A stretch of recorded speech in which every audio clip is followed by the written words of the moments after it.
سلام علیکم هوادارهای شیر محمد. همه مخلصان مرا میپرسن که اکی شیر محمد تو بسیار وقت می پیش همین سرکوف دمستی این چی خاصیت داره این سرکوف پیش این سرکوف دمستی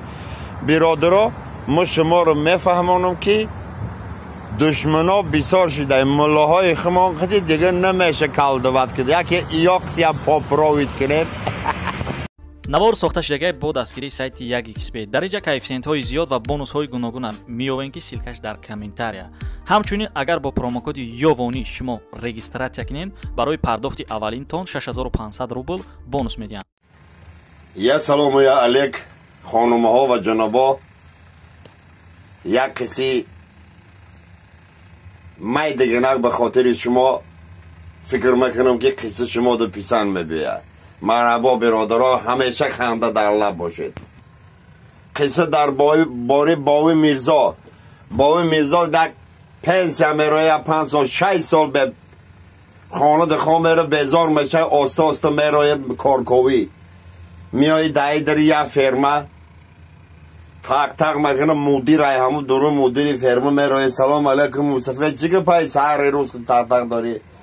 بچه من کار دامدم مرا کار در نمگیری گفته بابی تو این قدر پیر یا که بچه ها کار نمکنن نیست که بچه من خودم کار مکنم گفته فرمی ما دو کار رو بار وزمینه چی کار بکنی گفته من لبای کار رو مکنم نه مصطفی گفته تو بجای سلامتی نمیشته برو مصطفی دم خطا مخیرنی دوال دو قدم منو مگه مدیر آره پشایمان میشی مرا کار در نگیری بس مگه مصطفی چی پشایمان میشم من تو مرا نون آمدی من پشایمان میشم نه گفته من لوزی حیوانا رو میدانم تو نمیدانی تو مدیری نمیدانی کنه مگه ایجا بیا مصطفی مگه ای دستش خوک خانم بره مگه خود نگاه که همه خوک چی مگه خوک از بار هم خیلی مکنه مگه ای خوک دین 7 زایده بود 7 یعنی پادوانو 5 تا شیجیج مانده 2 تا گرفته خانهش برده من میگم که چوی خوک بسیار میزای ای 5 تاک زایده کنه میگیره کلتکی گاو میبرشه مگه خانه که گاو چی مگه گاو مگه گاو گفته که من هر روز 10 لیتر شیر میتونم این خدازدی گاوجو شد 7 لیتر شیجی میمانه 3 لیتر شیر میدوزی خانهش میبره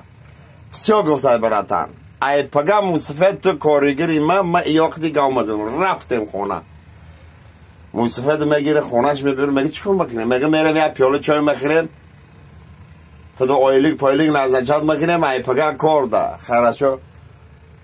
مصطفی اکل لوزی حیوانا رو میدونه ایدای دروازه میدونن نشینن تاریک رواد اوقات پا خود میاره یک بزی چای همسه با گردی مانجی نخواه گیگسه